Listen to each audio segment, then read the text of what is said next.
was born in 1975. Born and raised, born in Easton, raised in Trappe. Left here when I was 18, did 10 years in the U.S. Navy.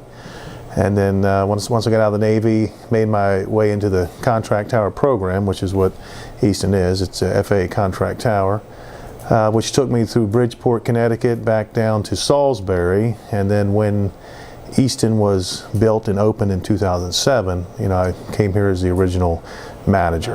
But after 7 years, I took a position at headquarters in D.C. to kind of see what that was all about, and to gain that headquarters level knowledge. And after 4 years of that, I decided that I had plenty. When the opportunity came up to transition back to Easton, I thought that was a good time to transition back. So absolutely, I remember the airport when it was a lot smaller and a lot less active than what it was. But I remember it in the Mr. Newnham days, and of course, Mr. Marsh took over for a bit after that, and when Mike Henry got here, I think things really started to grow and expand. And in the early 2000s, with some things that happened post 9/11 and the expansion of the DC air defense zone, the airport benefited from aircraft having to come here and do their flight training from the Western Shore more, because they were restricted over there for a number of years. So the activity at Easton picked up, which drove the need for the tower, and of course we had the vice president back then. So what does that mean from a tower perspective?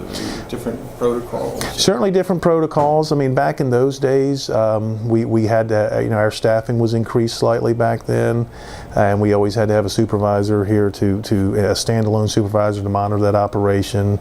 We'd have Secret Service in the tower, Secret Service on the ramp, things of that nature. So it was a higher security thing.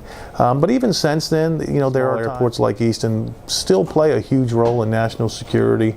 If there's going to be VIP movements, presidential movements that come onto the shore, we usually participate in the pre-briefing, and we will be we'll be tapped into what's called the domestic events network, and we will monitor that network and basically have like a direct line to the security forces. So I mean, we're not doing that on a day-to-day basis now, but if there are presidential movements, or other high-level VIP movements, even as a small air traffic facility, we're brought into that to monitor. So air traffic in general has the primary duty to separate aircraft, avoid collision and things of that nature. But we do have a secondary duty of maintaining that security vigilance as well. And having the tower here in Talbot County is able to provide that, and that's something that we're doing that the citizens of Easton and Talbot County really don't even think about on a day-to-day basis.